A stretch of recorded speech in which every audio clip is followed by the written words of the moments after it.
Nobody expected Candace Owens to jump in. Nobody. Everyone thought she'd stay quiet, sip her tea, watch the chaos from a distance. But the moment she stepped into this Kardashian Meghan mess, everything flipped upside down.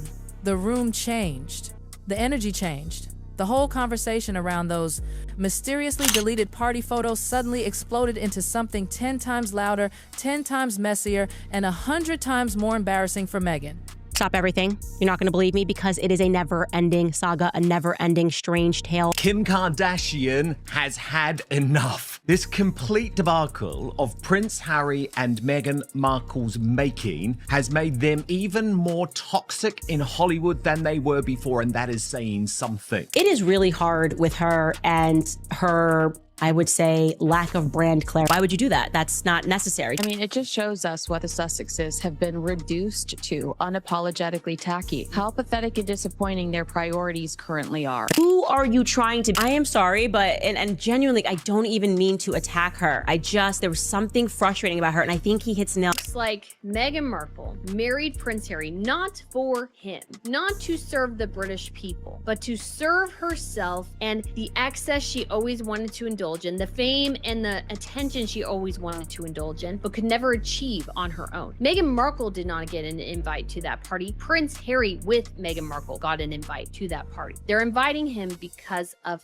Harry. Sugar daddy. Where Harry is looking at Chris. If you look closely, okay. His eyes. Do you see where they are? On her boobs. And he looks wasted, wasted. And Meghan, that's your prize, okay? That's your dupe, your prince of the blood. He's ogling a 70-year-old woman. Make it end. Make it end. What is this? Extraordinary optics, given Harry claims, and remember he wrote that personal note last week saying he cares nothing more, Brittany, than the British veterans. And then on our most important day, Remembrance Sunday, he goes to a tacky party with the Kardashians. He can't even bother to procure his disrespectful wife a goddamn poppy. It's a stinking new love. By the way, her and Prince Harry, who always seem to snap into these weird royal roles. I'm searching for something to like about her, and it's so hard. Interesting how Harry finds no fault in their cooperation or their cooperating with the media. But when he claims his family does the same thing, it's simply unforgivable.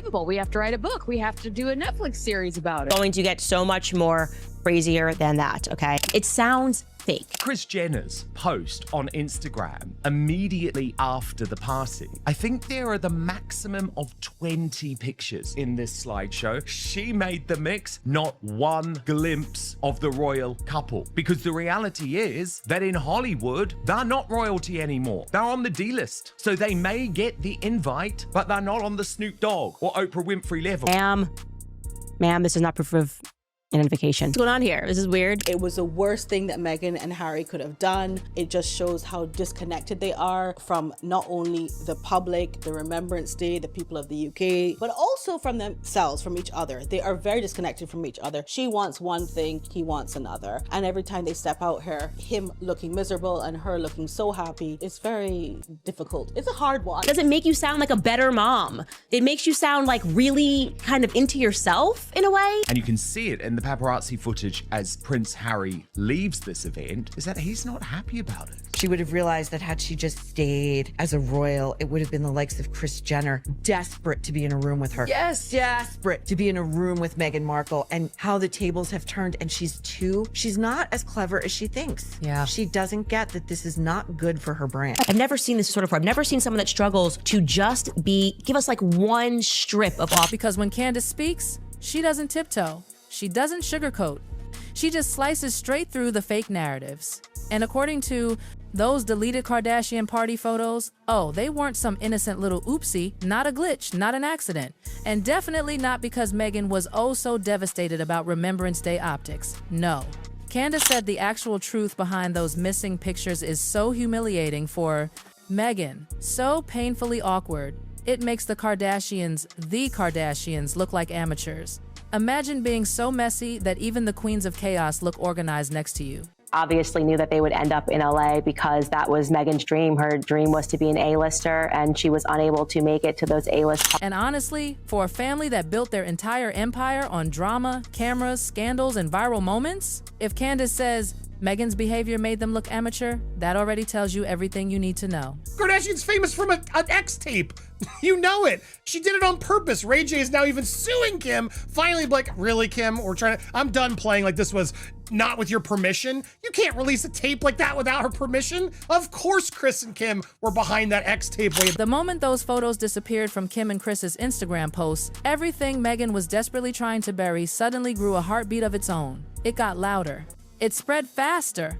People went wild, zooming in, reposting, speculating. The internet practically caught fire. Why? Because how could two of the most media-trained women in the world, Kim Kardashian and Kris Jenner, lose control of photos that fast? This is the family that plans lighting angles 3 days in advance.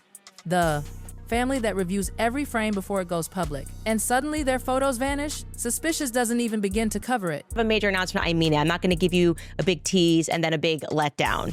And this one is positive. Candace said that disappearing act was exactly what Meghan wanted. Because Meghan, the woman who constantly preaches about privacy, somehow always ends up doing the one thing guaranteed to create maximum attention: mystery, suspense, silence, deleted content. That's like pouring gasoline on gossip. But even that wasn't the real issue. No. The real drama started behind the scenes when the Kardashians realized the story wasn't about Kris Jenner's birthday anymore. It wasn't about the party, the theme, the glam, the outfits. It was suddenly all about Meghan again. Insiders said Kim wasn't furious, she was irritated. And an irritated Kim Kardashian is the most dangerous version of Kim because she goes silent. She doesn't lash out online. She doesn't rant. She doesn't tweet. She just acts quietly, strategically. And according to Candace, she made it very clear to people around her that she was tired of Meghan turning every single room she enters into a stage set. Kim reportedly felt like Meghan walked into the party acting like Buckingham Palace had arrived in Calabasas, and if there's one thing Calabasas hates, it's someone acting like they're royalty in a room full of people who run Hollywood. Candace wasn't done. She said Meghan walked into the party pretending the cameras were some shocking surprise, like she didn't know exactly where she was going or who she was dealing with. As if the Kardashians don't film everything, literally everything, from outfit trials to arguments to people breathing too loudly in the background. They hired top-tier paparazzi for the night. They had boom mics hanging above, chandeliers. They had drones outside balconies. This is the family that turned filming into a religion. And Meghan pretending she didn't expect cameras? Candace said it was laughable. She said Meghan suffers from a rare disorder of being unable to just be a human. Then came Meghan's favorite. We were mortified. Her team used that word like it was a brand. Mortified. The party wasn't elegant. Mortified there were cameras. Mortified there were phones out. Mortified the night wasn't some quiet royal gathering. Meghan tried to paint herself as completely horrified to even be there. Candace nearly choked, laughing at that because the Kardashians don't do elegance in the royal sense. They do high-budget chaos with luxury gift bags. According to Candace, Meghan expected a serene celebrity soiree like she imagines Oprah hosts, calm, polished, perfectly controlled. Instead, she got Hollywood in its raw, unfiltered form. Loud music, flashing lights, influencers documenting every breath, assistants running around, producers taking notes at the bar, Kim in full show mode. Meghan expected a ballroom. She got reality TV. The funniest detail? Meghan's team pushed a story claiming she had checked no on a photo consent form, implying Kim and Kris uploaded photos without permission. Except People magazine said the quiet part out loud. There were no forms, not one. Not even a clipboard lying around as decoration. Candace dragged that excuse so hard it might still be sliding across Los Angeles. Are you out of your mind? Are you out of your mind? She said. If you're going to lie, at least make it believable. And honestly, Meghan's lie wasn't even well made. It was flimsy, rushed, sloppy. Behind the scenes, the Kardashians were annoyed, really annoyed, because now it looked like they had disrespected Meghan's wishes. Kim reportedly snapped, "How can she be upset? She was smiling ear to ear the entire night," and she was. Meghan didn't look mortified. She didn't look uncomfortable. She looked thrilled to be photographed with the most famous reality family on earth. A source even said the consent form story was invented after the fact, when Meghan wanted to shift the narrative. And Candace pointed out the obvious. Meghan looked like someone who wanted the photos out there, until she didn't. The panic started because of Remembrance Day. The UK saw the photos and immediately questioned Harry's judgment, partying during a national day of mourning. Optics were terrible. So Meghan did what she always does when she loses control. She rewrote the story. "See, we asked them to take the photos down," Candace said it was. A self-made scandal wrapped in last-minute PR damage control, but the Kardashians weren't buying it. One insider said Kim found the whole thing ridiculous. Candace hit harder. Meghan creates drama that doesn't benefit anyone, not even herself. She behaves like she's acting out a character, like she's performing being a human instead of just being one. And that, according to Candace, is exactly why the photos vanished. Not because of respect, not because of privacy, but because Meghan wanted attention for being photographed with Kim and then attention for deleting the photos. Deleting photos at a Kardashian event doesn't erase anything. It causes the opposite, the Streisand effect, and Harry didn't help. The moment the internet zoomed in on his expression, his unfocused eyes, his lean toward Kris Jenner, that glazed, "I've had 3 drinks too fast" shimmer, the memes began. Instantly, people joked he looked like a lost kid staring at candy. Others said he looked wasted. Meghan's prize, her duke, her prince, ogling a 70-year-old woman. The internet had a field day. Candace said Harry looked checked out of reality, and honestly, she wasn't lying. Then people remembered the World Series clip Meghan bouncing enthusiastically while Harry sat like his soul had packed its bags years ago. And that's when Meghan panicked. Not because of the cameras, because the reality of Harry's expressions was becoming undeniable. Guests said Meghan didn't stop. Networking all night, introducing herself, reintroducing herself, pitching ideas, asking who handled Kim's brand deals, who edited the footage, who produced what. It was constant. Meanwhile, Harry stood there with his drink like it was a safety blanket, looking like he wanted to go home but didn't know how to say it. One witness said bluntly, he was all alone, like he has no friends. And the most humiliating detail, Harry and Meghan weren't even invited. They were plus ones, accessories, background characters. But Meghan acted like she was the main event. Candace said Meghan confused attendance with importance, a fatal Hollywood mistake. And the Kardashians, they do not forgive easily. Candace said Meghan walked into that party acting like she could outmaneuver the Kardashians, like she could shape the narrative the same way she tried to shape things inside the royal family. But Hollywood royalty and actual royalty are 2 different games. In Hollywood, the ones who run the cameras run the world. And Meghan didn't run anything that night. She wasn't in control. And for someone like her, that was the biggest problem. According to Candace, Meghan thought she could treat the Kardashians the same way she treated palace staff, micromanaging, curating, controlling every angle. But Kim and Kris, they laugh at that.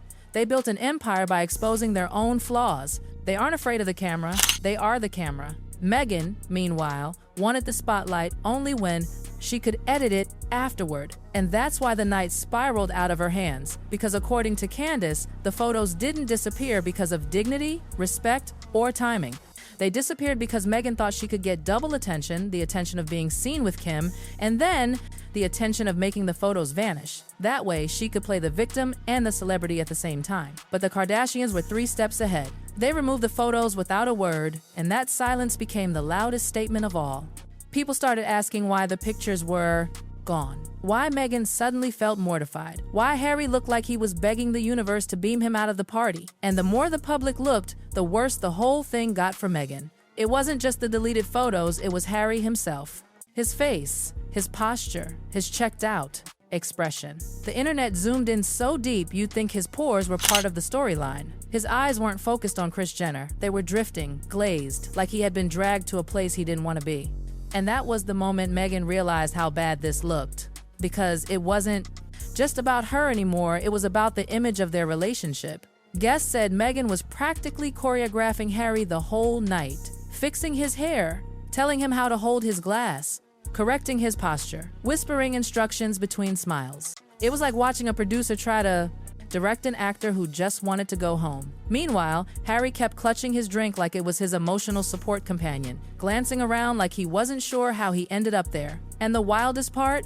People inside the party claimed Meghan actually asked the production team how much of the footage Kim planned to use. Not casually, formally, like she was in a boardroom, asking about editing choices, scene selection, audience demographics. The crew didn't know whether to laugh or ask if she needed a job application.